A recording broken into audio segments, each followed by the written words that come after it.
Herkese merhaba arkadaşlar, kanalımıza hoş geldiniz. Ailədən hayat kurtaran mesaj. Uzak şehir gönülleri fethetti.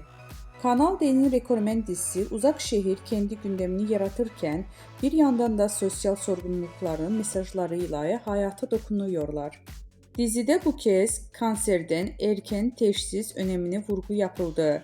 Kadınlar köy meydanına toplayan Ayla'nın erken teşhis hayat kurtarır temalı sahnesi izleyicilerinden tam not aldı. Dizide hekim olan Ayla, kadınlar biz bedenimizi de yuvamız, bedenimizi koruyacağız diye seslendi. Bir ağrı hissederseniz, bir kitle elinize gelirse veya vücudunuzda bir değişiklik fark ederseniz mutlaka doktora başvurun. Kanserde erken teşhis gerçekten hayat kurtarıyor sözleriyle izleyicilerin farkındalık yarattı. Uzak şehir bu anlamlı hareketiyle bir kez daha gönülleri fethetti.